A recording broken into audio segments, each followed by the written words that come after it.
ఎందుకంటే ఈ ఎన్నికలు జరుగుతున్నాయే కేంద్ర ప్రభుత్వం ద్వారా వచ్చే నిధుల గురించి ఎన్నికలు జరుపుతా ఉన్నామని మరి కేబినెట్ మీటింగ్ తర్వాత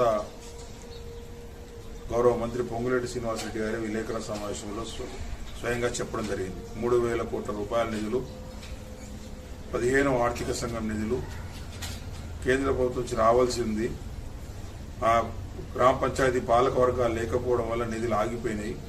కాబట్టి పాలక వర్గాలు ఏర్పడితే ఆ నిధులు వస్తాయి, నిధులతో గ్రామాల అభివృద్ధి జరుగుతుందని చెప్పేసి వారు చెప్పడం జరిగింది. చాలా సందర్భాల్లో ముఖ్యమంత్రి గారు కూడా చెప్పడం జరిగింది.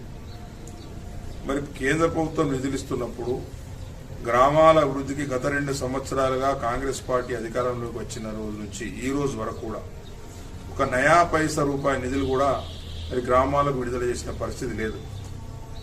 ఎక్కడ కూడా అభివృద్ధి కార్యక్రమాలన్నిటి జరిగిన పరిస్థితి లేవు. ఒక లైట్ పోతే లైట్ పెట్టే పరిస్థితి లేదు. ఎక్కడైనా అపరిశుభ్ర వాతావరణం ఉండితే బ్లీచింగ్ పౌడర్ చల్లే పరిస్థితి లేదు. పారిశుద్ధ్య కార్మికులు చీపుర్లు అరిగిపోతే చీపుర్లు కొనిచ్చే నాదులు లేడు. వాటర్ సప్లైకి సంబంధించిన సమస్యలు వస్తే పరిష్కరించే నాదులు లేడు. కొత్త రోడ్డు వేయాలన్నా, కొత్త మోరి నిర్మించాలన్నా కూడా ఒక రూపాయి నిధులు లేకుండా స్పెషల్ ఆఫీసర్ల పాలనలో పూర్తిగా నిర్వీర్యమైపోయినటువంటి పరిస్థితుల్లో గ్రామ పంచాయతీలు ఉన్నాయి.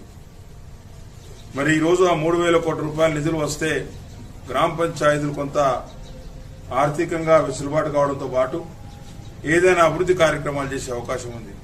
కాబట్టి ప్రజలందరినీ కోరుతా ఉన్నాం, నిధులు ఇచ్చినటువంటి ప్రభుత్వం భారతీయ జనతా పార్టీ కేంద్రంలో ఉన్న ప్రభుత్వం. కాబట్టి మీరు కనుక భారతీయ జనతా పార్టీ బలపరిచిన అభ్యర్థులను, భారతీయ జనతా పార్టీ బ్యాక్గ్రౌండ్ ఉన్న అభ్యర్థులను గెలిపించినట్టయితే తప్పకుండా కూడా ఆ నిధులతో పాటు గౌరవ పార్లమెంట్ సభ్యులు కేంద్ర హోంశాఖ మంత్రి బండి సంజయ్ కుమార్ గారి నాయకత్వంలో కూడా